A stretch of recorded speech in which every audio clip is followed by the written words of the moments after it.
Salut à tous et à toutes les amis, j'espère que vous allez tous très bien. On se retrouve pour une nouvelle vidéo Mercato. Dans cette vidéo, on va retracer l'actualité de l'OM de ces derniers jours comme d'habitude. On a eu le droit à de très grosses informations ces 2 derniers jours. 2 gros départs semblent se dessiner et pourraient être actés. On en a un qui est plus ou moins surprenant, on va voir tout ça. Alors qu'on a eu le droit d'emblée à des pistes pour pallier à ces départs, on est rentré dans le money time de cette fenêtre de transfert, ce qui explique en gros pourquoi est-ce que ça part dans tous les sens. Bref, assez parlé, on va commencer par la première info et qui mène à Samuel Gigot, le défenseur central de 28 ans évoluant au Spartak Moscou. On a déjà entendu son nom lors des derniers mois. Certains clubs comme Lyon ou l'OGC Nice étaient déjà placés sur le dossier et semblent l'être encore aujourd'hui. Mais l'équipe nous apprend que c'est bien l'OM qui tient la corde et qui aurait un accord verbal avec le joueur depuis le mois de décembre. Faut savoir que son contrat se termine en juin 2022 et pourrait donc arriver librement du côté de la Canebière. On peut en déduire en tout cas que son recrutement est lié à un éventuel départ de Tchai Tatsar ou d'Alvaro, 2 joueurs qui pourraient quitter le club d'ici quelques jours. Pas plus d'infos par rapport à ce dossier, à voir si son arrivée est programmée pour cet été ou pour cet hiver, même si je pense qu'en l'occurrence c'est beaucoup plus pour cet hiver, car les chances de voir quitter Tchai Tatsar, quitter l'OM s'agrandissent de plus en plus. On avait dit lors de la dernière vidéo Mercato que le joueur était pisté par West Ham, qui ne proposait qu'un prêt avec option d'achat, ce que rejetait l'OM.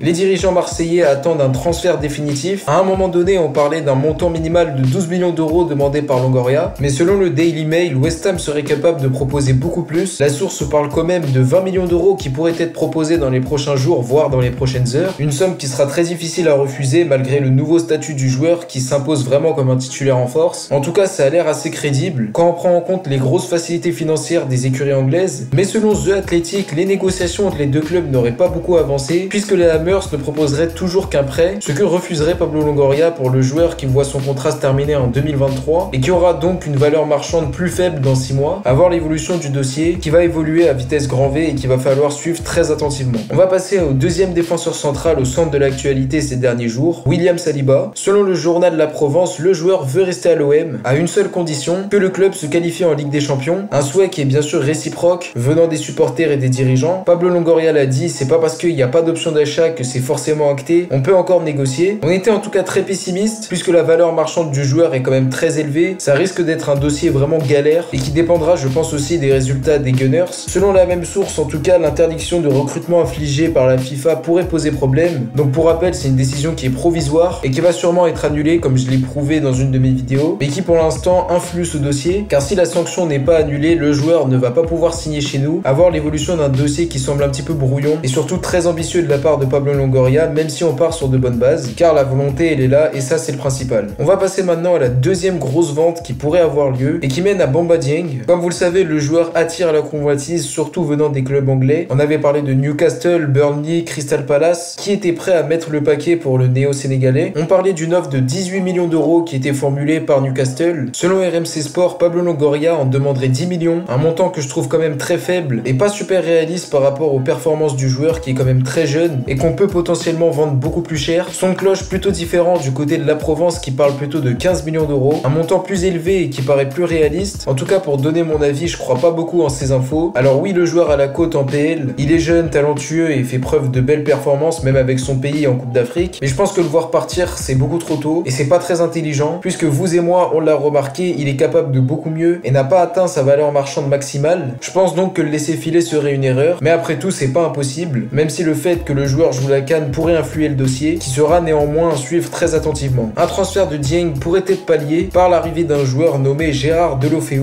et qui évolue à l'Udinese. Pour le présenter brièvement, c'est un ailier espagnol de 27 ans et qui en est à 6 buts et une passe décisive depuis le début de saison en 20 matchs. Le joueur est évalué à 12 millions d'euros sur Transfer Market, mais selon la Gazzetta dello Sport, son club ne le laissera pas filer pour moins de 20-25 millions d'euros, ce qui est absolument inaccessible pour l'OM, qui peut déjà tirer un trait sur la piste. En plus de ça, toujours selon la même source, le joueur aurait envie de briller, mais en Italie, afin d'ensuite revenir en Espagne, dans une écurie plus cotée. Ça semble donc vraiment impossible pour l'OM, qui va devoir trouver une autre alternative en cas de départ de Dieng. Selon l'équipe, l'OM serait intéressé par Junior Sambia, milieu de terrain pouvant évoluer aussi latéral droit et évoluant à Montpellier. Le joueur de 25 ans voit son contrat se terminer en 2022 et pourrait venir pour soulager l'équipe, qui ne compte pour rappel qu'un seul latéral droit de métier en la personne de Paul Lirola. Les négociations pour une prolongation traînent entre le MHCC et le joueur, ce qui n'a pas échappé à Longoria qui pourrait flairer la bonne affaire et qui pourrait passer à l'action avant la fin du mercato, puisque comme on le sait, il y a cette menace d'interdiction de recrutement qui plane, ce qui pourrait éventuellement accélérer le dossier. Donc voilà les amis, c'est déjà la fin de cette vidéo, n'hésitez pas à me dire si elle vous a plu. plu. Donnez-moi votre avis en commentaire sur les différentes pistes dont on a parlé. Pensez-vous que Bamba Dieng va vraiment quitter l'OM? N'hésitez pas à répondre à cette petite question sympa. Bref, exprimez-vous comme vous l'entendez. On se retrouve très vite d'ici là. Prenez soin de vous, c'était Kalash. Ciao à tous.